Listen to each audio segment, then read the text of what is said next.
Chapter का conclusion चल रहा है, बहुत इंपॉर्टेंट एरिया। आपके पूरे चैप्टर को तैयार करने के बाद आपका एग्जामिनर क्वेश्चन पूछेगा। Type number 1 practical question. फार्मूले में याद करा चुका हूँ, पिन पेज पर उसे लिख लें। हर बार एक बार रिवाइज करा करें। एक बार जो हमारा ये सेकंड टाइप चल रहा है, इसकी अंडरस्टैंडिंग कुछ ठीक सी हो जाएगी तो मैं प्रैक्टिकल एरिया भी शुरू कर दूंगा। 42 क्वेश्चंस में बना चुका हूँ असाइनमेंट में, वो खेल शुरू करेंगे। और एक बार वो 42 क्वेश्चंस जिसमें आपके सारे पैटर्न्स जितने भी मैंने कराए हैं फार्मूलों के नाम से, उसका मिक्स मैच है, वो होने के बाद मैंने उसी असाइनमेंट में आपके बोर्ड के 23 क्वेश्चंस भी लगाए हैं उसके बाद। तो वो क्वेश्चंस आपके लिए होमवर्क रहेगा। और उसमें किसी क्वेश्चन में कोई डाउट रहा तो वो रहेगा, रेयर सिचुएशन किसी इंडिविजुअल को, अदरवाइज वहां कोई डाउट रहने वाला नहीं है। तो उससे पहले हम ये दूसरा टाइप करना चाह रहे हैं, प्रिकॉशन पर बेस्ड है। तीनों मेथड याद हो चुके हैं, पूरे चैप्टर के बेसिक कंसेप्ट आपको थ्योरी में याद हो चुके हैं। उसके बाद आखिरी में हमने प्रिकॉशन याद करे on the basis of value added method, income method and expenditure method. इन सब का कंक्लूजन वो प्रिकॉशन के नाम से मांगेगा, एग्जाम्पल्स के नाम से खेल शुरू करा था। पहला मैंने नेशनल इनकम का शुरू करा है, जब ये खत्म हो जाएगा तो मैं डोमेस्टिक इनकम का शुरू करूंगा। आयशी, बात समझ में आ रही है? दो अलग अलग बातें हैं। Precaution Yes, sir. या तो वो पूछेगा नेशनल इनकम में आएगा या नहीं आएगा, या पूछेगा डोमेस्टिक में आएगा नहीं आएगा। अभी टाइप 1 चल रहा है, सिर्फ नेशनल इनकम वाला। तो एग्जाम्पल तो बहुत सारे हैं, बट एक दो क्लासेस में आपकी अंडरस्टैंडिंग अच्छे से डेवलप हो जाए तो फिर इसके साथ साथ प्रैक्टिकल भी हम मिक्स मैच शुरू कर देंगे। ये दो एरिया इस चैप्टर से आएंगे। और इसके अलावा एक और एरिया इसके बाद बचेगा, लिमिटेशन के नाम से। अरे किसी के भी स्कूल में ये यूनिट पूरी हो गई है ऐसा कोई कुशल? नहीं भैया, मनी एंड बैंकिंग हुआ बस। वो मैंने आपको भेज दिया था, क्लियर है वो? हाँ वहां जी से कर लो, भैया। कोई डाउट लगे तो पूछ लेना। ठीक। किसी के स्कूल में यूनिट 1 हुआ हो तो। एक और इसके बाद एक बिल्कुल चैप्टर में आखिरी क्वेश्चन कराऊंगा। तो ये तीन टॉपिक हैं जो एग्जामिनर हमेशा बोर्ड में कैरी करेगा। तो प्रिकॉशन एक बार सुनूंगा और फिर टॉपिक आगे चलाएंगे जी।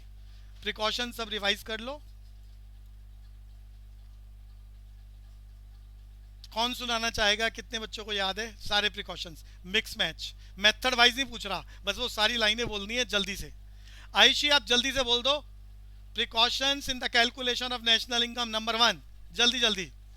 Self-imputed factors are always included in the calculation of national income. एक मिनट रुकना, Production. एक मिनट रुकना। बाकी बच्चों को रिवीजन करने के लिए कहा है, मेरे क्वेश्चन शुरू हो रहे हैं जो पिछली बार मैंने खेल शुरू करा था। और मैं सबसे पूछना चाहूंगा, जिसका नाम बोलूंगा कोशिश करना एक्यूरेसी आए, रीजन सही बताओ और यस नो वाला काम सही बताओ। तो एक बारी प्रिकॉशन सभी के लिए रिवाइज करा रहे हैं, कोई क्लास में रिवाइज ना करके बैठा हो तो चीजें याद आ जावे। बोल रहे थे बच्चे, आयुषी पहले से ही स्टार्ट करना। Self-imputed factors are always included in the calculation of national income. Production for self-consumption is always included in the calculation of national income. Intermediate consumption is not included or excluded from the calculation of national income. Second-hand goods are excluded from the calculation of national income. Financial documents or paper claims are excluded from the calculation of national income. Illegal activities like smuggling is always excluded from the calculation of national income. Self-imputed services are always excluded from the calculation of national income. Windfall gains like capital gain is always excluded from the calculation of national income. Indirect tax is always excluded from the calculation of national income, and transfer income is always excluded from the calculation of national income. याद करा चुका हूँ, self imputed services को non economic activities बोलते हैं। यहाँ पर financial document और पेपर क्लेम्स को शेयर डिबेंचर बॉन्ड्स के बारे में बोल रहे थे। तो अब हम सीधा एग्जांपल्स पर चलेंगे, डिस्कशन करना चाहेंगे। ध्यान से सुनना और रिस्पॉन्स करना। तो ये पहला वाला, आयशी ये तो हो गया था, हमने सारा कर लिया था चारों। सर हमने तीन कर लिए थे, फोर्थ वाला रहता था। तो ये चारों एक बार मैं बोल देता हूँ और उसके बाद से आपका नंबर आएगा। तो पहला सामने चल रहा है, पिछली क्लास में हो चुका है, construction of a new house. आपको बताना है which of the following included or excluded in the calculation of national income. Half marks आपके यस और नो को लेकर है, आएगा नहीं आएगा। और बाकी हाफ मार्क्स आपको रीजन के बताने हैं, और वो रीजन सही है तो नंबर मिलेंगे। तो यहाँ पहली लाइन थी कंस्ट्रक्शन ऑफ न्यू हाउस। अच्छा, आंसर देने से पहले आपको पूरे चैप्टर की थ्योरी का कंसेप्ट याद रहना चाहिए, सारे प्रिकॉशन याद होने चाहिए, सारे फार्मूले। फार्मूलों में प्लस हो रहा है इंक्लूडेड, माइनस हो रहा है एक्सक्लूडेड। तो यहाँ पर कंस्ट्रक्शन ऑफ न्यू हाउस, सबको मालूम है ये हमारे एक्सपेंडिचर मेथड में ग्रॉस डोमेस्टिक कैपिटल फॉर्मेशन है या उसका कंपोनेंट रेजिडेंशियल कंस्ट्रक्शन इन्वेस्टमेंट। अरे जीडीसीएफ के 4 कंपोनेंट बताए थे जिसमें से एक रेजिडेंशियल कंस्ट्रक्शन इन्वेस्टमेंट, और अगर ये 4 याद ना करो 2 याद करो तो फिर वहां लिखवाया था ये क्या है, gross domestic fix capital formation. तो आप इनमें से कोई भी शब्द बोल पाओगे। तो yes, it is always included in the calculation of national income because it is a part of, shortcut में बोल रहा हूं, जीडीसीएफ या gross domestic fix capital formation या रेजिडेंशियल कंस्ट्रक्शन इन्वेस्टमेंट। तो आगे चलना चाहेंगे। विनिंग ऑफ लॉटरी और क्रॉसवर्ड बताया था बच्चों, it is the example of capital gain, और सबने प्रिकॉशन में याद कर लिया, it is always excluded in the calculation of national income. Reason में पूछ लिखेगा, मांगेगा तो क्या लिखना है, बिकॉज ऑफ विंडफॉल गेन्स। आगे चलते हैं। Increase in the price of stock. अब यहाँ क्या होता है, कई बार अंडरस्टैंडिंग डेवलप नहीं हो पाती तो बच्चे को लगता है आना चाहिए। यहाँ वो बोल रहा है आपके ही गोडाउन में, आपकी शॉप में 1 लाख रुपए के गुड्स रखे हुए हैं, उनके दाम वहां रखे रखे बढ़ गए 1,50,000 रुपये हो गया। तो भैया ये विंडफॉल गेन है। 1 लाख की चीज 1.5 लाख की हो गई। आपकी दुकान ज्वेलरी की है, 10 लाख रुपए का सोना है, गोल्ड है। अभी कोरोना काल में गोल्ड के रेट बढ़ रहे हैं। अरे जितनी अनसर्टेनिटी दुनिया में बढ़ती है, कुशल बैठा हुआ है क्लास में, हाँ जी भैया। जब गोल्ड के बारे में बता रहा हूँ, अच्छा, खाली गोल्ड नहीं है, शेयर मार्केट। अरे तुम में से किसी को मालूम है हिंदुस्तान में 50,000 को क्रॉस कर गया है सेंसेक्स, और अभी 3 दिन पहले हाई लेवल, जो एक्सट्रीमली हाई लेवल है, उसको टच कर गया था वो। अरे 51,000 रुपए पर पहुंच गया है सेंसेक्स। यानी पूरी दुनिया में दुकानें और घर, फैक्ट्रियां सब अपना घरों में बंद है, लॉकडाउन की। तो ये क्या कहना चाह रहा हूं, एग्जांपल ऑफ अनसर्टेनिटी। जितना अनसर्टेनिटी बढ़ रही है, गोल्ड पीक पर जाएगा, ऐसे ही शेयर मार्केट में बूम आने लगता है। अरे कुशल, बात समझ में आ रही है बच्चे? हाँ भैया। ये पता ही नहीं, पता है सेंसेक्स 50,000। अरे अभी 1 साल पहले की बात करें, अरे कोरोना से पहले 2019 तक की बात करें, तो 40,000 रुपए तक चलता था, 40,000 सेंसेक्स था। और अभी 40,000 का 50,000, कोरोना काल में 10,000 पॉइंट शूटअप हो गया है अनसर्टेनिटी में। और आसान नहीं है 10,000 पॉइंट 1 साल में बढ़ जाए। कुशल, बात समझ में आ रही है? हाँ भैया। तो आगे चलेंगे जी। तो रीजन डिस्कस करा मैंने, because of windfall gain it is excluded in the calculation of national income. Interest on national डेप्ट, अभी अभी एक बच्चे ने स्टार्टिंग में ही पूछ लिया हमसे, इंटरेस्ट ऑन नेशनल डेप्ट। पहली बात तो मैंने सबको फार्मूलों में बहुत डिटेल में याद कराया। शॉर्टकट में हम बोलते थे ट्रांसफर इनकम्स, मीनिंग याद कर लिया। अरे रिवाइज कर लो, ट्रांसफर इनकम बोले तो unearned income, unilateral concept, never be include in the calculation of national income. Example बताया था मैंने, जो बताया था वही बोलो Ayushi. Gift, pocket money, old age ना ना, हाँ, पेंशन। Old age pension. अरे पेंशन के कंपैरिजन में बोल रहा था, ओल्ड एज पेंशन। खबरदार सीओई मत बोल देना ओल्ड एज पेंशन को, डिटेल समझा चुका हूँ। तो all type of transfer income बता चुका हूँ, नेशनल इनकम में नहीं आता। रीजन आपके पास है, थ्योरी आपके पास है। मैंने कहा था प्रैक्टिकल क्वेश्चन में नेशनल इनकम के सिर्फ 3 ही टाइप आपको ढूंढने हैं, एक इंटरेस्ट ऑन नेशनल डेप्ट, एक net current transfer from government. Example मालूम है? एग्जाम्पल बताओ आयुषी। अनएम्प्लॉयमेंट, अरे जल्दी बोलो। सर ये वाली क्लासेस ना अभी तक ली नहीं है अरे हमने। कुशल बोलो। करंट ट्रांसफर फ्रॉम गवर्नमेंट का एग्जांपल प्रैक्टिकल क्वेश्चन में करा है हमने। अनएम्प्लॉयमेंट अलाउंस, अनएम्प्लॉयमेंट अलाउंस, अरे वो शब्द यहाँ यूज कर सकता है। और ऐसे ही क्या तीसरा टाइप क्या रह गया, net current transfer from rest of the world. ये तीनों में से कोई भी आ जाए तो आप बोलोगे excluded in the calculation of national income because it is a part of transfer income. फिर ध्यान से सुन लो, इंटरेस्ट 2 टाइप के होते हैं। इंटरेस्ट को देखते ही फैक्टर इनकम मत बोल देना। अगर वो इंटरेस्ट, कोई पैसा आपने बोरो करा है, बदले में प्रोडक्शन में यूज कर रहे हो और फिर आप इंटरेस्ट पे कर रहे हो, तो ये फैक्टर इनकम है, बायलेटरल कंसेप्ट है, नेशनल इनकम में आएगा। और वो पैसा जो आपने लोगों से लिया है, अरे आप हो कि गवर्नमेंट हो, पैसा बोरो करा है, कंजम्पशन एक्टिविटीज के लिए यूज करा है, प्रोडक्शन के लिए नहीं कह रहा मैं, कंजम्पशन एक्टिविटीज के लिए यूज करा है, और बदले में फिर उसका इंटरेस्ट पे कर रहे हो, तो ये यूनिलेटरल कंसेप्ट है, ये अनअर्न्ड इनकम है, ये ट्रांसफर इनकम को रिफ्लेक्ट करता है। Never be include or always excluded in the calculation of national income. Ayushi clear है? Yes sir. स्नेहा आपको क्लियर है? महक? Yes, sir. तो अब हम आपसे सुनने वाला काम शुरू करते हैं। बहुत ध्यान से सुन लो, एग्जाम का इंपॉर्टेंट एरिया है। Rent free house given to an employ by the employer. Daniel का साउंड सिस्टम ठीक है तो पहले उसी को बोलना है। अगर वो नहीं बोल पा रहा तो मेघ मौर्य को बोलना है। पहले जिसका नंबर है वही बोलें जी। मेघ मौर्य, सर हाँ होगा। रीजन बोलें। सर ये इंक्लूड है नेशनल इनकम में बाय इनकम मेथड। सर भाई वेजेस इन इनकम मेथड नहीं, टर्म बोलो। वो टर्म, ऐसे मेथड से बात नहीं बनेगी। किसकी वजह से?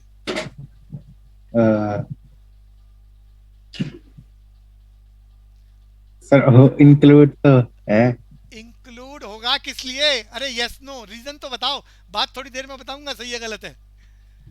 देखो ये कोशिश करनी जरूरी है। तो बच्चा कोशिश कर रहा है वो अलग बात है, सोच रहा है नहीं बोल पा रहा है।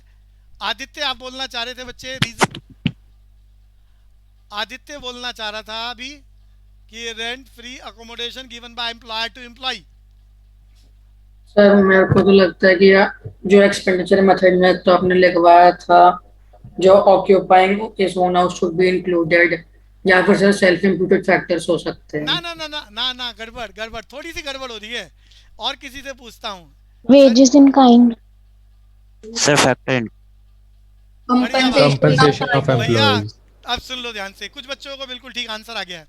अरे मैंने सबको बताया था इनकम मेथड। मेघ मौर्य ने इनकम मेथड वाली बात तो बोली है, लेकिन उसे बताना पड़ेगा ना, it is a part of COE. COE अरे सबने इनकम मेथड में याद कर रखा है। एक बारी बोल रहा हूँ, NDP at factor cost according to income method classified in 3 parts: operating surplus, compensation of employees, mixed income of self employed. Mixed income practical question में ना हो तो जीरो मानते हैं, थ्योरी में बता चुका हूँ।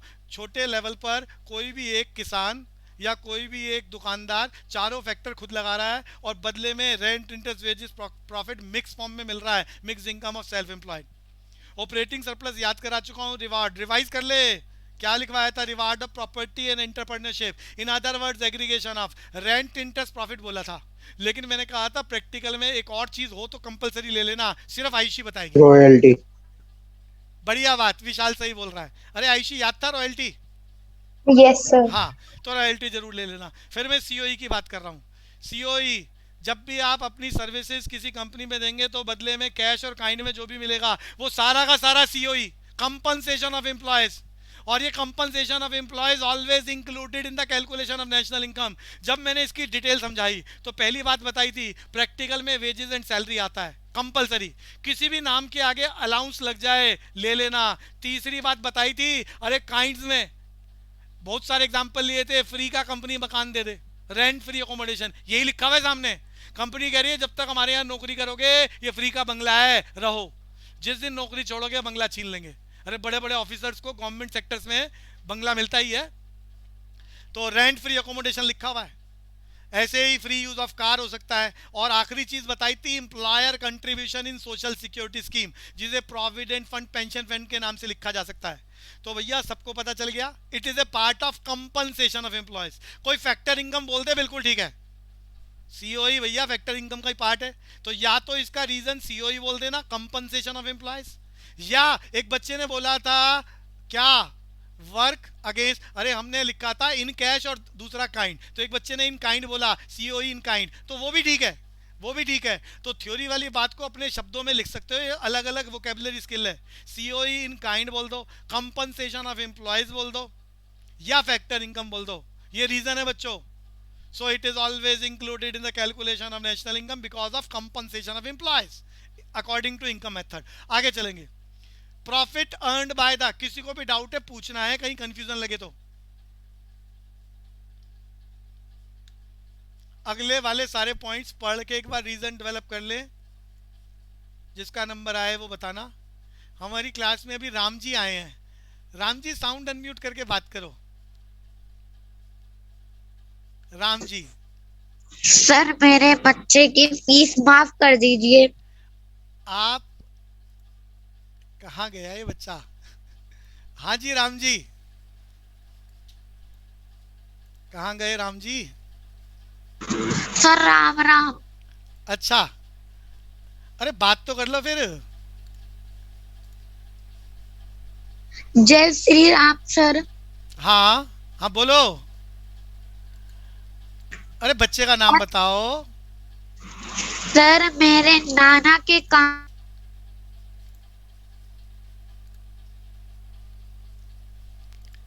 आयुषी अगला अगला वाला पढ़ लिया आपने? कुशल आपने पढ़ा अगले वाला? Yes, हाँ sir. भाई।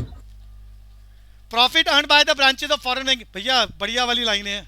Profit earn by the branches of foreign bank in India. Question Kushal से है, पहले यस और नो और फिर रीजन। सही बताना, सोच के बताना। हमारे नेशनल इनकम में तो नहीं होगा। रीजन? उनकी में होगा ना, क्योंकि ए वो भाई अब रीजन बोलो सीधा। आपने बोला नहीं होगा, आप रीजन बोलो। NFI NFIA बताओ, नेशनल इनकम में प्लस होता है माइनस होता है? प्लस होता है, तो आप तो कह रहे हो नहीं आएगा। पर उसके दो फैक्टर होते हैं, इनकम अर्न फ्रॉम अब्रॉड और paid to abroad. Earned from abroad, हाँ तो बोलो ना, बात पूरी बोलो ना। तो पेड टू अब्रॉड माइनस होता है। इसीलिए नहीं होगा। कुशल ने अपनी बात बोल दी है जी। अंजलि आप बोल सकते हो। अंजलि। अनुभव, अनुभव जल्दी से। अरुणिमा जल्दी जल्दी बोलना है भाई। Sir, not included in national income. Reason बोले।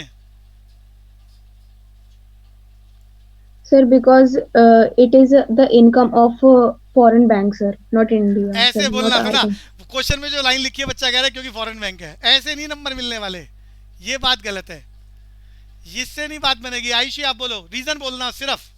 वही, क्योंकि वो नॉर्मल नहीं, रेजिडेंट ऑफ द कंट्री अरे है। रुक जा कुशल, तेरा आंसर आ चुका है। सर आयुषी, यही कि हम ये फैक्टर इनकम पे टू अब्रॉड है ना, तो ये हमेशा माइनस होती है। यस, कुशल का आंसर बिल्कुल ठीक था जो उसने बोला, लेकिन वो मिक्स उसने बोला था पहले एनएफआईए में नंबर कटेंगे। फैक्टर इनकम टू अब्रॉड बोलना है। अरे सबको मालूम है profit earn by the branches of foreign bank in India. HDFC bank की बात कर लेते हैं। हिंदुस्तान में दुनिया भर की ब्रांचेस है, करोड़ों रुपया कमाते हैं। अरे मैं कॉमर्शियल बैंक का मीनिंग याद कराना चाह रहा हूँ। एचडीएफसी बैंक एक कॉमर्शियल बैंक है। महक, कॉमर्शियल बैंक बोल पाओगे मीनिंग? 1 मार्क्स के लिए चैप्टर है मनी एंड बैंकिंग का। Bank is a financial institution that receive money for the purpose of lending and also earning profit. मैं एक बार लैंग्वेज बोल रहा हूँ, पूरी क्लास याद करो। Commercial bank is an financial institution which is primarily, मैंने क्या बोला है? Financial institution which is primarily indulge in accepting deposit and lending funds to obtain the target of profit. ये सारे कॉमर्शियल बैंक पूरी दुनिया में किसी भी कंट्री में, दूसरी कंट्री में जाके बिजनेस कर रहे हैं। लोग चीजों को बेच के पैसा कमाते हैं, ये नोटों का लेन देन करके नोट कमा रहे होते हैं। तो मैंने क्या कहा? Financial institution primarily indulge in accepting deposit and lending funds to obtain the target of profit। मैं एक बार बोल सकते हो दोबारा? Commercial bank.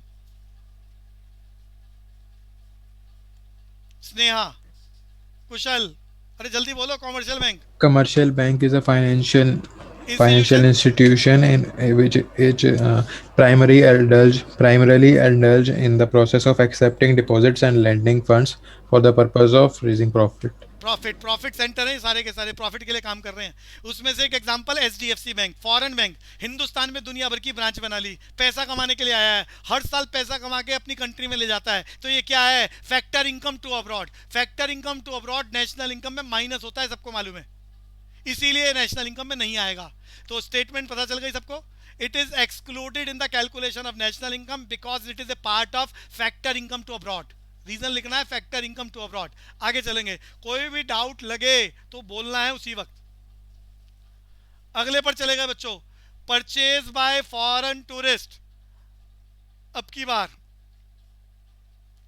बार दिवेश जैन, दिवेश जैन के नाम से जो भी आया है वो बोलेगा जी आंसर। भैया नाम अपने जो है वही रखा करो ना। सर ये मेरी फर्स्ट क्लास है। अच्छा, दिवेश जैन की, ठीक है बच्चे। स्कूल कौन सा है आपका? सर लीलावती विद्या मंदिर, शास्त्री नगर। अच्छा ठीक है बच्चे, ठीक है। आप कोशिश कर पाओ नहीं, और किसी से पूछते हैं, कोई बात नहीं। आप पुराने एपिसोड्स रिवाइज करना बच्चे। आयुषी आप बोलो। सर यस, ये इंक्लूड होगा क्योंकि ये काइंड ऑफ एक्सपोर्ट है, सो ये हमेशा इंक्लूडेड होता है नेशनल इनकम चिराग में। महेश्वरी आप कोशिश कर सकते हो, आपके अकॉर्डिंग क्या लगता है? सर इंक्लूड है रीजन बोलो। सर, वो factor income on from abroad है शायद से। नहीं नहीं, वो आयुषी वाली बात ठीक है। परचेज बाय क्या लिखा है? फॉरेन टूरिस्ट, नहीं एक्सपोर्ट कहाँ है? ए बच्चे, आयुषी क्या रीजन बोला था आपने? आप तो कुछ और बोल रहे थे, आप एक्सपोर्ट बोल रहे थे। परचेज हाँ बाय, जी सर। अरे परचेज बाय फॉरेन टूरिस्ट, हम फॉरेन टूरिस्ट से खरीद रहे हैं तो एक्सपोर्ट कहाँ से हो गया? वहां से आ रहा है कि जा रहा है?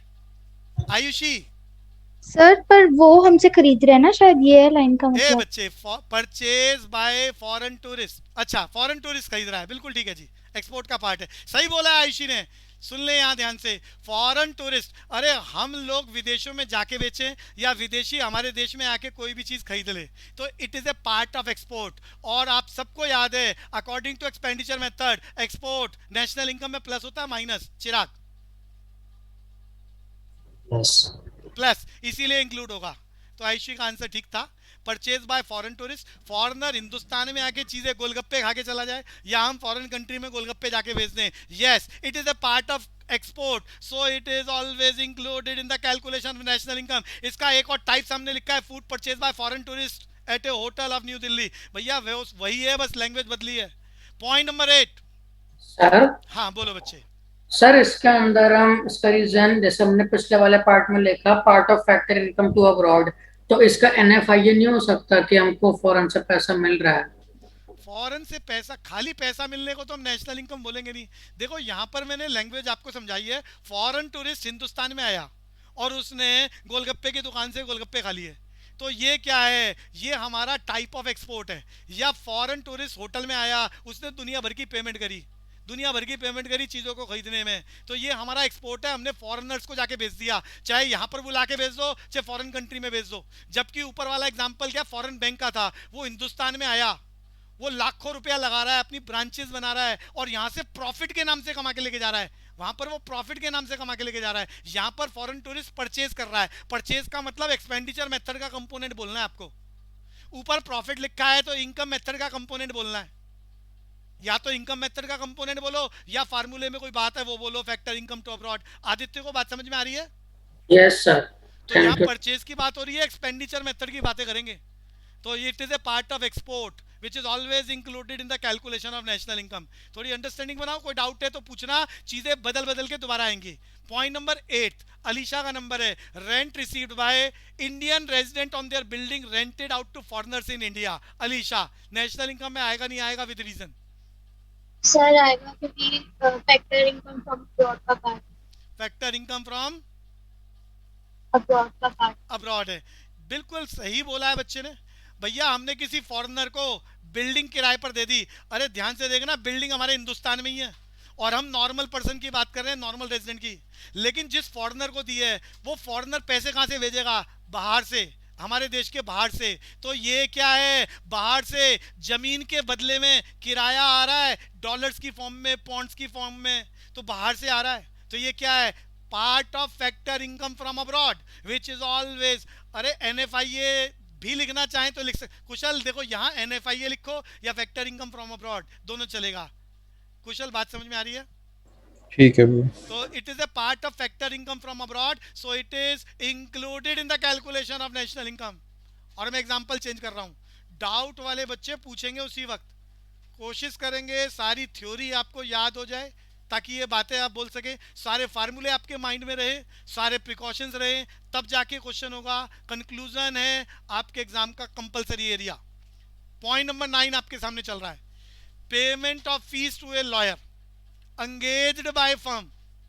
बहुत बेहतरीन लाइन है, पूछना चाहूंगा महक गोयल।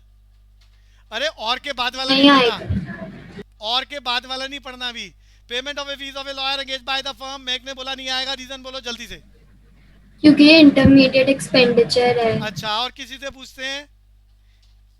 दिव्या आप बोलो बच्चे, दिव्या आएगा नहीं आएगा आपके अकॉर्डिंग? सर नहीं आएगा। रीजन?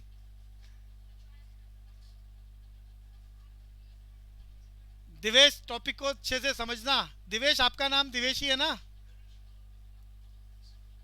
Yes sir. ठीक है, तो टॉपिक को ध्यान से सुनना, पुराने एपिसोड रिवाइज कर लो बीसीसी ऐप से। दिव्या रीजन बोलो बच्चे। सर मुझे ऐड कर।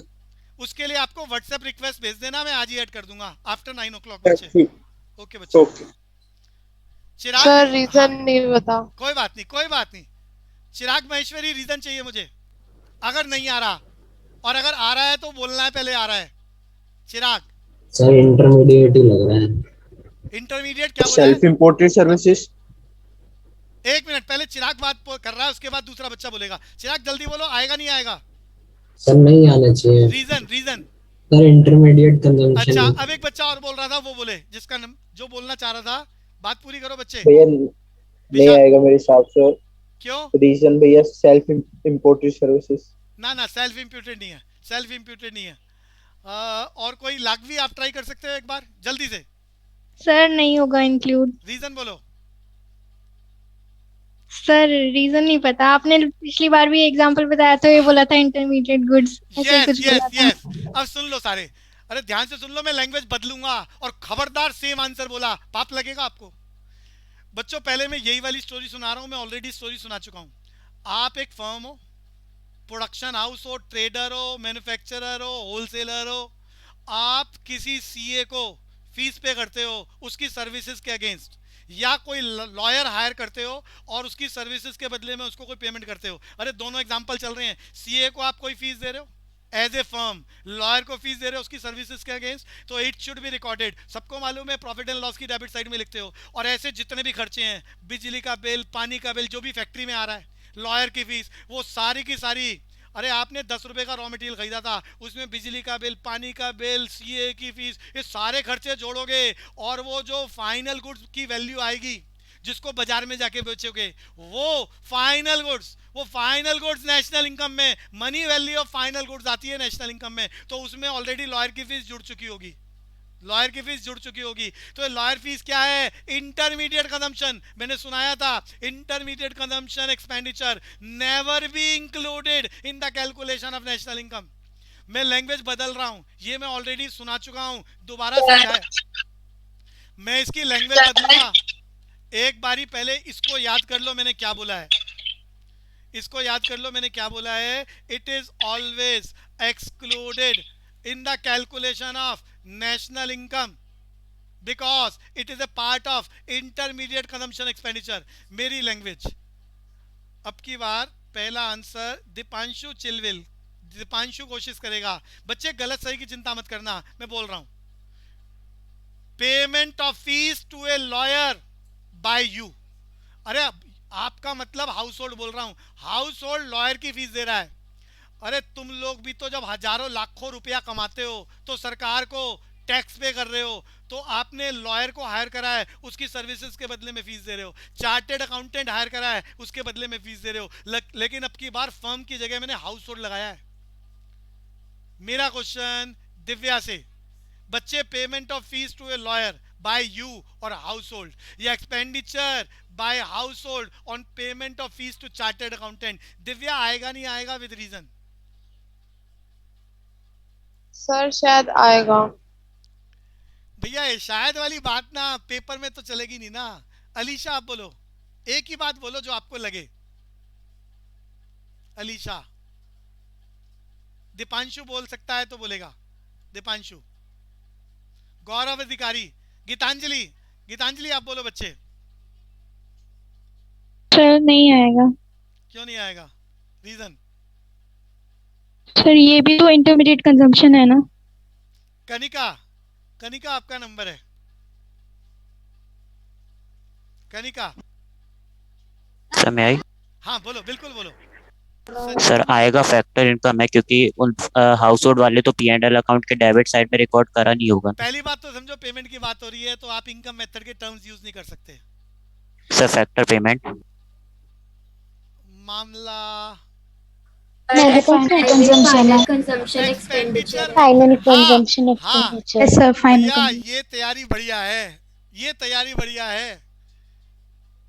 जब भी हाउस होल्ड लॉयर को फीस दे रहा है, चार्टेड अकाउंटेंट को फीस दे रहा है सर्विसेज के अगेंस्ट में, तो it is a part of private, ये ज्यादा बेहतर है, एब्सोल्यूट नॉलेज है, एक्यूरेसी है. It is a part of private final consumption expenditure. और आप सबको मालूम है according to expenditure method private final consumption expenditure included in the calculation of national income. अरे ध्रुव जैन, आपको बात समझ में आ रही है? ध्रुव, यस सर. तो भैया किसी को भी बातें अगर कंफ्यूज हो रहा हो तो भैया क्लास में बैठने से पहले एक बार सारे फार्मूले रिवाइज करके बैठा करो, नहीं तो उसके चार्ट बना के सामने लगा लो, थोड़ी सी थ्योरी माइंड में रिवाइज कर लिया करो, कोई प्रॉब्लम हो मेरे से डिस्कस करा करो. ये एग्जाम का एरिया चल रहा है, हाई ऑर्डर टेक्निकल स्किल का एरिया है. सेम रटा रटाया तो वो देने वाला नहीं है, बट इस जैसे देगा वो. तो ये अगर आयुषी क्लियर हो गया. सर. स्नेहा, स्नेहा बोल रहे. सर हाँ सर, ये जो हम चार्टेड अकाउंटेंट को फीस दे रहे हैं प्रायर फर्म, ये सैलरी है ना? हम मतलब हम सैलरी पे कर रहे हैं. देखो सैलरी एक तो होता है, आपने अपने यहाँ वर्कर रखे हुए हैं जिनकी परमानेंट सैलरी है, उनको हम सैलरी बोलेंगे. लेकिन किसी को सर्विसेज के नाम से अरे कोई प्रोफेशनल आदमी आया, साइन करे और 50,000 ले गया, तो उससे हम सैलरी बोलना चाहे बोल सकते हैं. हम बोलेंगे payment of fees to a lawyer, payment of fees to a chartered accountant, fees बोलेंगे. अच्छा, अगर आप बड़ी कंपनी हो और आपने अपने यहाँ वर्कर ही परमानेंट अपॉइंट कर रखा है किसी सीए को, तब आप सैलरी बोल पाएंगे. क्लियर है बच्चे? फर्क है दोनों में. बट सर इसमें कैसे पता चलेगा? अरे दोनों के दोनों आईसी है बच्चे, दोनों के दोनों आईसी हैं. अगर आप एज ए फर्म सीए को अपने यहाँ वर्कर अपॉइंट कर रहे हैं और कोई भी सैलरी दे रहे हैं, तो भैया ये क्या है, इंटरमीडिएट कंजम्पशन. वो सैलरी नहीं आएगी, वो सारी सैलरी वगैरह सारी चीजें फाइनल गुड्स की वैल्यू में जुड़ेगी, वो वहां पर जाके आएगी. क्लियर है बच्चे?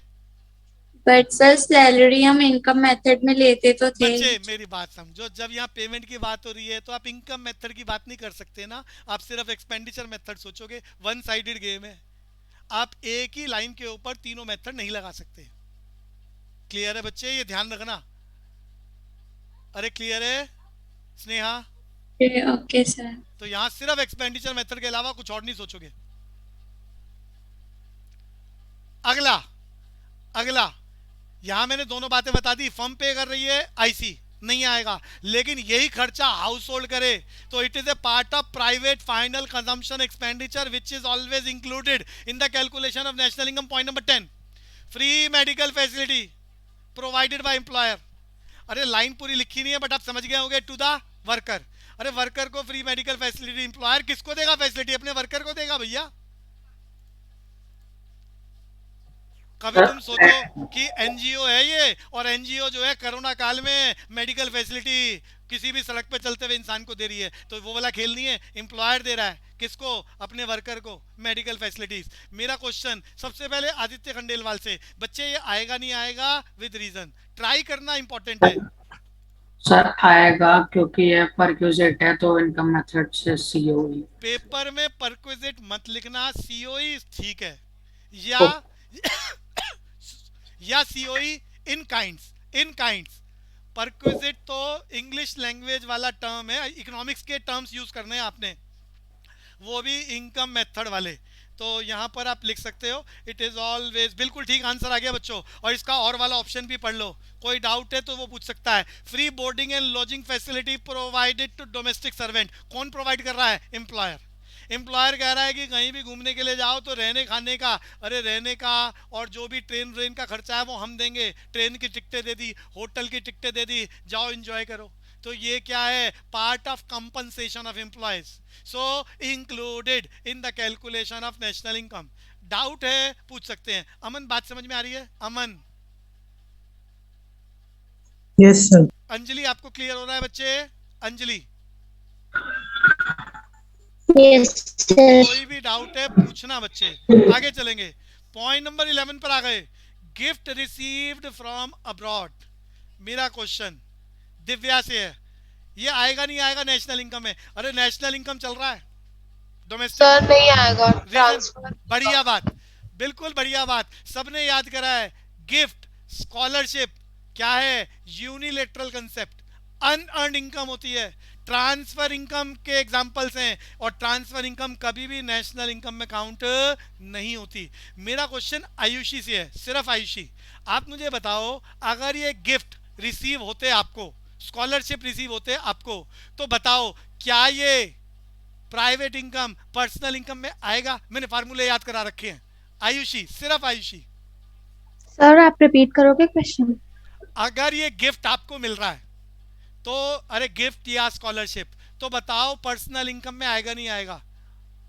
ये नॉलेज के लिए पूछ रहा हूं, फार्मूले जिसको याद है वो जवाब दे पाएगा। आयुषी, नहीं आएगा सर। ए बच्चे, अरे मुझे ट्रांसफर इनकम बता दो, प्राइवेट इनकम और पर्सनल इनकम में ट्रांसफर इनकम प्लस करते हो माइनस करते हो? आयुषी से क्वेश्चन है मेरा। आएगा सर, आएगा, फॉर्मूले में प्लस करते हैं। फार्मूले में प्लस करते हैं तो गिफ्ट स्कॉलरशिप आपकी, अरे आपकी और हमारी मैंने टेबलें समझाई थी, क्या क्या पर्सनल इनकम प्राइवेट इनकम में क्या क्या आता है। Earn income with in the country, earn income from outside country and total receipt with in the country and outside country. सारी ट्रांसफर इनकम हमारी प्राइवेट इनकम का पार्ट है, हमारी पर्सनल इनकम का पार्ट है, हमारी पीडीआई का पार्ट है, पर्सनल डिस्पोजेबल इनकम। लेकिन नेशनल इनकम में नहीं आता, क्योंकि ट्रांसफर इनकम यूनिलेटरल कंसेप्ट है, अर्नड इनकम है, never be include in the calculation of national income. आपने याद कर रखा है। इसी बात को एक और नाम से यहाँ लिखा हुआ है, गिफ्ट रिसीव्ड फ्रॉम एम्प्लॉयर। तो it is also example of transfer income, never include or excluded in the calculation of national income. अगली लाइन आदित्य। भैया, हाँ बोलो बच्चे बोलो। गिफ्ट रिसीव फ्रॉम एम्प्लॉयर में तो ये फैक्टर भी तो हो सकता है, क्योंकि अगर वो वहाँ पे काम ना करता तो अरे उसे नहीं मिलता। बिल्कुल ऐसे समझो, स्कूल में आप पढ़ रहे हैं, आप किसी इंस्टीट्यूट में पढ़ रहे हैं, आपको मोटिवेट करने के लिए क्लास के 50 बच्चे हैं, तो उन सब में पढ़ाई को बढ़ाने के लिए किसी एक बच्चे को रिवॉर्ड दे दिया। रिवॉर्ड का मतलब गिफ्ट है, स्कॉलरशिप है।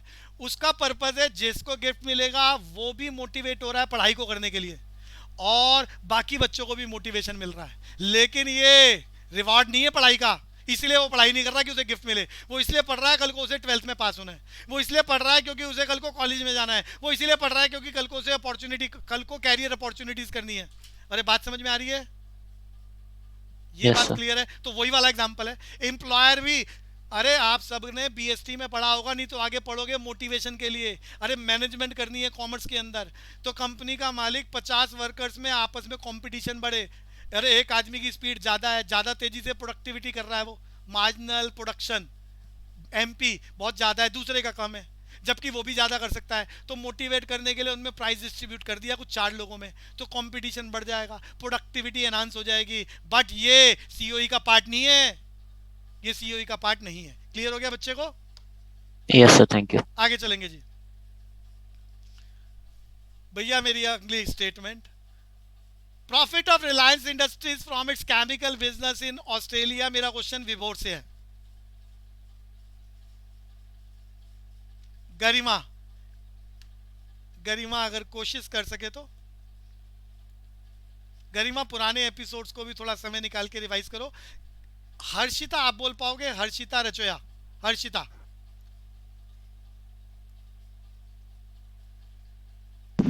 भैया, सौम्या यस सर। बोल पाओगे? कोशिश कर पाओगे सर ये फैक्टर इनकम फ्रॉम अब्रॉड होगी। आएगा नहीं आएगा ये भी बता दो? आएगा आएगा नहीं? सर, आएगा बिल्कुल आएगा। ठीक है भैया। सौम्या ने बहुत लेट ज्वाइन करा, उसके बावजूद उसकी तैयारी, उसने रिवाइज कर लिया है टॉपिक। ये तैयारी होनी चाहिए। कोई लेट आ रहा है वो दिक्कत नहीं है, लेकिन जिम्मेदारी से पीछे नहीं भाग सकता। 12th क्लास है, यहाँ पर पास फेल की बात नहीं हो रही है, यहाँ पर सिर्फ 100 नंबर की बात हो रही है।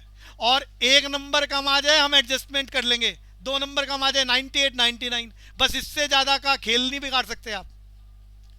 तो ये जिम्मेदारी समझनी पड़ेगी। बीसीसीएफ से पुराने टॉपिक रिवाइज करने पड़ेंगे, उसमें सारे एपिसोड अवेलेबल हैं। जैसे समय की सुटेबिलिटी हो रिवाइज करो, कोई डाउट हो पूछो। यहां मैं लाइन बोल देता हूं, प्रॉफिट ऑफ रिलायंस इंडस्ट्रीज। भैया Reliance Industries normal resident of country है, हिंदुस्तान की कंपनी है, ऑस्ट्रेलिया में जाके बिजनेस कर रही है, पैसा कमा के ला रही है। सबको मालूम है फैक्टर इनकम फ्रॉम अब्रॉड, और ये नेशनल इनकम की कैलकुलेशन में प्लस होता है। कुशल क्लियर है बच्चे? Yes sir. अगली line, salary received by Indian resident. भैया बेहतरीन ट्रांजैक्शन है। सबसे पहले नेशनल इनकम की बात पूछूंगा, लाइन यही है। मैं बाद में डोमेस्टिक की बात करूंगा। बेहतरीन बात, जिसका नाम लूंगा सिर्फ वही बोलना, पहले सोच लो बहुत ध्यान से। डोमेस्टिक टेरिटरी का मीनिंग जिसको नहीं याद है उसका भी गलत होने वाला है। हिंट मैंने दे दिया है, salary received by Indian resident working in Russian embassy in India. कोई हिंदुस्तानी दिल्ली में रशियन एम्बेसी में जॉब कर रहा है और वहां से 2 लाख रुपया महीने का कमा के ला रहा है, हिंदुस्तानी है, दिल्ली में रहता है, दिल्ली में ही नौकरी कर रहा है, रशियन एम्बेसी में। मेरा क्वेश्चन है क्या ये नेशनल इनकम में आएगा या नहीं आएगा? यस नो और साथ में रीजन, और आंसर बोलना है। सान्या, सान्या आप कोशिश करो बच्चे, सर आएगा। रीजन बताओ, रीजन बोलना है बच्चे। सान्या कोशिश, गलत सही की चिंता नहीं करे, नहीं आता तो मना सर कर दे। Domestic income. अच्छा कोई बात नहीं, और किसी से? मोनू आपका नंबर है बच्चे, मोनू, मोनू जल्दी बोलो, आएगा नहीं आएगा और रीजन अगर बोल सकते हो तो। नैना, नैना आपका नंबर है, नैना। चिराग महेश्वरी, सर नहीं आएगा। रीजन? सर वो आपने बताया था ना कि जो एम्बेसी होती है वो उनका एक मिनी एरिया हो जाता है उसी कंट्री का, तो फिर वो वहाँ अर्न कर रहा है तो।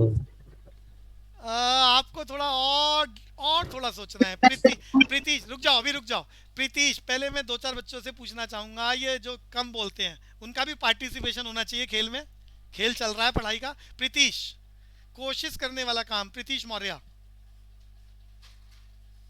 पुष्टि मेहता, आपकी आवाज ही नहीं आ रही आज। पुष्टि। सर मेरे हिसाब से नहीं आएगा क्योंकि ये रशियन एम्बेसी का पार्ट होगा तो अच्छा रजत लटवाल, रजत बच्चे कोशिश करने का काम। यस भैया। क्या आएगा नहीं आएगा? भैया नहीं आएगा। अच्छा समय।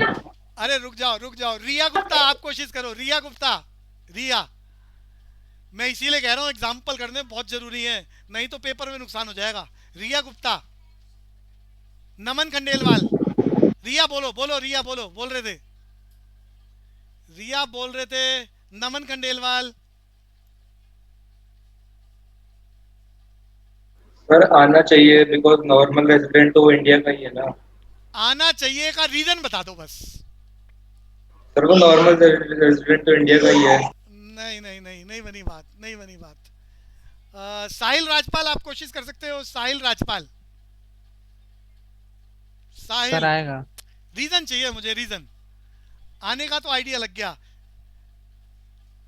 साहिल को रीजन पता हो। विशाल सोनी बोलना चाहे, यश अकर्निया, यशमीत, युक्ति, इनमें से कोई ट्राई करना चाहे। इसके बाद मैं पूछता हूं महक गोयल से। महक आप ट्राई करना चाहोगे? सर आएगा क्योंकि ये नेशनल इनकम में फैक्टर इनकम फ्रॉम अब्रॉड है। यस, ये आंसर है, ये परफेक्शन है। अब सुन लो, जिसको लग रहा है कि ऐसा कुछ, जिसको भी कुछ और लग रहा है तो वो सुनना पहले। भैया मैंने डोमेस्टिक टेरिटरी का खेल बताया था, सबको मालूम है रशियन एम्बेसी रशिया का पार्ट है। कुशल समझ में आ रहा है? रशियन एम्बेसी बोले तो रशिया। हाँ सर। तो आप हिंदुस्तानी, आप बोले तो हिंदुस्तानी दिल्ली में यानी इंडिया में रशियन एम्बेसी में नौकरी कर रहे हैं, बोले तो आप रशिया में नौकरी कर रहे हो। अरे Russian embassy part of domestic territory of Russia, आप रशिया में नौकरी कर रहे हो। रशिया में नौकरी करके वहां से पैसा कमा के ला रहे हो, कहां पर? हिंदुस्तान में। अरे सैलरी फॉरेन कंट्री से कमा के ला रहे हो रशिया से, तो क्या हुआ? Factor income from abroad. संचित मालूम था ये बात? संचित राज। नहीं सर, फ्रॉम अब्रॉड नहीं सर, फैक्टर इनकम बोलना नहीं, था। ये बात समझ में आ गई?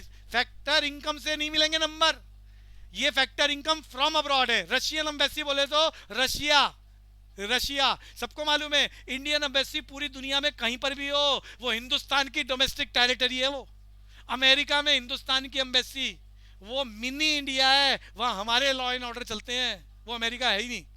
वो जो 500 गज हो चाहे 1000 गज हो चाहे 2 एकड़ हो। अरे बात समझ में आ रही है? नए दिवेश को बात समझ में आ रही है? कुछ आइडिया तो लग रहा होगा। ये सारे टॉपिक इंडिविजुअली हमने करे हुए थ्योरी में। दिवेश आइडिया लग रहा है? रशियन एम्बेसी बोले तो रशिया। दिवेश। अमन, अंजलि बात समझ में आ रही है? रशियन एम्बेसी बोले तो रशिया में नौकरी कर रहे हैं हम हिंदुस्तानी, और वहां से सैलरी फैक्टर इनकम का पैसा हिंदुस्तान में कमा के ला रहे हैं। Factor income from abroad. तो स्टेटमेंट क्या बनी? It is included in the calculation of national income because it is a part of factor income from abroad. Ayushi clear? Yes, sir. मेरी बात खत्म नहीं हुई है, बहुत इंपॉर्टेंट स्टेटमेंट है ये, बहुत ज्यादा एग्जाम में आती है। वो इसके एम्बेसी के नाम बदलता रहता है। मैं यहाँ नेशनल इनकम को हटा के डोमेस्टिक इनकम लिख रहा हूँ। अरे थोड़ी देर के लिए अज्यूम करो मैं आपसे क्वेश्चन पूछ रहा हूँ कि डोमेस्टिक इनकम में आएगा नहीं आएगा, ध्यान से नहीं सुनो। अरे रुको तो सही संचित, डोमेस्टिक इनकम में आएगा या नहीं आएगा? और मेरा स्टेटमेंट यही है 13, क्या? Salary received by Indian working in Russian embassy in India. और अब की बार जवाब अनुभव दे पाओगे? अनुभव अग्रवाल, बहुत बढ़िया लाइन है। दीपांशु आप बोल पाओ? दिव्या, आयुषी जल्दी बोलना। Yes, sir. ये नहीं आएगा क्यों नहीं आएगा? सर, क्योंकि डोमेस्टिक टेरिटरी का पार्ट नहीं है ना। वेरी इंपॉर्टेंट, बिल्कुल ठीक है भैया। डोमेस्टिक इनकम में नहीं आएगा। क्यों नहीं आएगा? आप रशिया में काम कर रहे हैं और रशिया की डोमेस्टिक टेरिटरी में जितनी भी कमाई होगी वो रशिया की डोमेस्टिक इनकम है, रशिया की डोमेस्टिक इनकम है। महक आपको क्लियर है? महक, स्नेहा, ओके बच्चे। तो डोमेस्टिक की बात करता तो मैं मना कर देता, नेशनल की बात कर रहे हैं तो ले रहे हैं, क्योंकि डोमेस्टिक हिंदुस्तान की डोमेस्टिक इनकम में नहीं आएगा लेकिन हिंदुस्तान की नेशनल इनकम में आएगा। नेशनल पर जाने के लिए हम NFIA जोड़ते हैं, यानी NFIA factor income from abroad plus कर रहे हैं, हिंदुस्तान की नेशनल में आ जाएगा। आगे चलेंगे जी। Subsidise lunch serve to workers in a factory. Factory का मालिक कह रहा है हमारे वर्कर जब फैक्ट्री में लंच करेंगे तो हम उन्हें 200 रुपये वाला लंच 50 रुपये में देंगे। अरे सब्सिडाइज का मतलब सस्ता करके। अरे गवर्नमेंट की कैंटीन्स हैं तो वो कहते हैं नॉर्मली 200 रुपये का खाना जो कोई भी आदमी आके खा सकता है, अगर हमारी फैक्ट्री का वर्कर, हमारी कंपनी का वर्कर अगर वो खाना खाएगा तो हम उसे 20 रुपये की थाली देंगे, 200 रुपये की जगह 20 रुपये की थाली। तो ये जो 180 रुपये कम दे रही है, ये 180 रुपये को बोलते हैं subsidy. Subsidy given by the employer to employee in lunch, यानी subsidise lunch. Subsidise lunch given by employer to worker. मेरा क्वेश्चन शुरू होता है, कौन बोलेगा? अरुणिमा, अरुणिमा नेशनल इनकम में आएगा नहीं आएगा?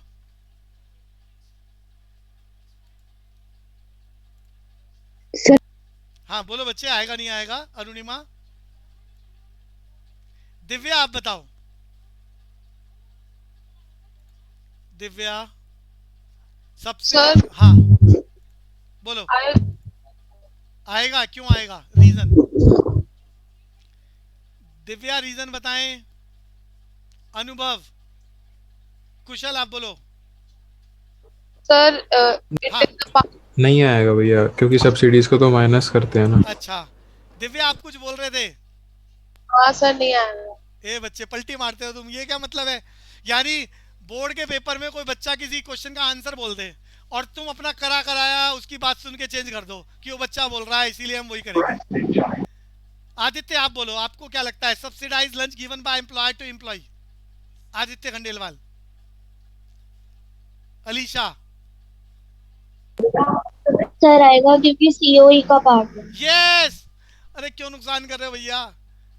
कंपनी कह रही है कि 200 रुपए वाला खाना हम 20 रुपए में दे रहे हैं, 180 रुपए सस्ता दे रहे हैं सिर्फ अपने वर्कर को, अपने वर्कर को, क्योंकि वो हमारे यहाँ काम कर रहा है, हमारी प्रोडक्टिविटी बढ़ाएगा। It is a part of COE. अरे सीओई इन काइंड्स में चल रहा है। अरे कहा था ना कंपनी बहुत सारी चीजें फ्री में आपको देती है। यहाँ 180 रुपए का फूड, अरे 200 रुपए वाला फूड 20 रुपए में चार्ज किया जा रहा है। 20 रुपए भी इसलिए ले रही है कि लोग फ्री में अगर बांटे तो लेके फेंक ना दे, वैल्यू नहीं रहेगी ना कोई, तो कुछ पैसे चार्ज कर रहे हैं। तो 180 रुपए क्या है? Subsidize lunch. अरे खाली सब्सिडाइज को देखकर थोड़ा ना जवाब देंगे, देखेंगे ना सब्सिडी कौन दे रहा है, उसका पर्पस क्या है। तो सब्सिडाइज, कुशल बात समझ में आ रही है? दिव्या हाँ भैया, हाँ भैया। सब्सिडाइज लंच गिवन, मैंने लाइन भी बोली थी जो यहाँ नहीं लिखी, given by employer to employ. तो एम्प्लॉयर एम्प्लॉय को भैया टारगेट है उसका, पार्ट ऑफ सीओई है। फ्री में मकान देना, फ्री में मेडिकल फैसिलिटीज देना, फ्री में खाना देना। तो ये COE in terms of kind included in the calculation of national income because it is a part of COE. या COE in terms of kind. यही बात नीचे एग्जांपल में लिखिए और के साथ, firm incurred expenditure on medical treatment of worker. अब वर्कर का मेडिकल ट्रीटमेंट करो या वर्कर के घर वालों का। अरे कंपनी कहते तुम्हारे घर में 5 मेंबर है, कोई भी बीमार हो जाए पूरे साल में 50,000 रुपए तक का इलाज गंगाराम में जाके करा लो, पैसे हम दे देंगे। बताया था मैंने इसे, free medical facility given by employer to employ, part of COE, always included in the calculation of national income. Ayushi clear है? Yes, sir. अलीशा आपको क्लियर है ये बात? Yes, sir. मेरा क्वेश्चन अलीशा से है, अगला एग्जांपल चल रहा है ओल्ड एज पेंशन। आज की क्लास में मैं चर्चा कर चुका हूं। अलीशा बताओ नेशनल इनकम में आएगा नहीं आएगा? सर नहीं आएगा ट्रांसफर। दिवेश आप ट्राई कर सकते हो, आज की क्लास में बोला था, ट्राई करने के लिए बोला मैंने, गलत सही की चिंता नहीं करना। दिवेश सर क्या? ये जो आखिरी में एग्जांपल लिखा है 15th point old age pension, वो पूछ रहा है क्या ये नेशनल इनकम में आएगा या नहीं आएगा। ट्राई करो एक बारी। आज मैंने इसका आइडिया दिया था बच्चे, क्या नहीं आएगा? रीजन बोल पाओगे? तो बाकी सबको मालूम है old age pension example of transfer income, सबको ठीक है दिवेश, बढ़िया। ट्रांसफर इनकम का पार्ट है ये। और ट्रांसफर इनकम, अरे गवर्नमेंट रीजन, अरे मैंने इसका एक्सप्लेनेशन दोबारा कर देता हूं, किसी की लेट ज्वाइनिंग है उसके लिए। गवर्नमेंट सीनियर सिटीजन्स को, 65 साल से ऊपर के वो व्यक्ति जिनका आगे पीछे कोई नहीं है, पैसा कमाने का कोई जरिया नहीं है, तो उनको सरवाइव करने के लिए, उनके खाने पीने के लिए हर महीने गवर्नमेंट ऑफ इंडिया और स्टेट गवर्नमेंट फ्री में सीनियर सिटीजन्स को पैसे देती है। ये यूनिलेटरल कंसेप्ट है। अनअर्न्ड इनकम है, बोले तो ट्रांसफर इनकम है। ये ट्रांसफर इनकम नेशनल इनकम में नहीं आती क्योंकि it is A receipt concept, ये बायलेटरल नहीं है।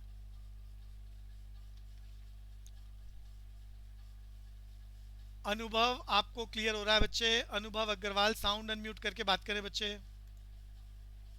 अनुभव सर ये टॉपिक में थोड़े डाउट्स हैं। थोड़ा सा प्रैक्टिस करके बैठना है। ये कंक्लूजन है पूरे चैप्टर का, यानी तुम्हारे एग्जाम के फिक्स क्वेश्चन जो हैं उन्हीं की चर्चा हो रही है। यहाँ कंफ्यूजन हो गई का मतलब बोर्ड का काम बिगड़ेगा।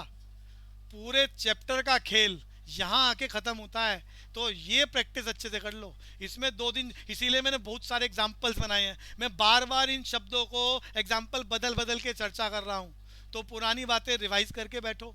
जो भी एपिसोड हो चुका है, अभी 15 एग्जाम्पल मैंने बता दिए हैं, इसको BCC ऐप से आप जितनी मर्जी बार रिवाइज कर सकते हो, सारे एपिसोड अपलोडेड है। तो थोड़ा सा, और कोई कंफ्यूजन हो हाथ की हाथ बोलो। अनुभव क्लियर है? नंबर मुझे कम नहीं चाहिए आपके, बिल्कुल भी। अनुभव ओके सर, ओके सर। तो सभी के लिए बोल रहा था, कंफ्यूजन बिल्कुल मत रखो, अच्छे से प्रैक्टिस करो। अभी समय की लिमिटेशन, क्लास को यही सर हाँ, बोलो जी। सर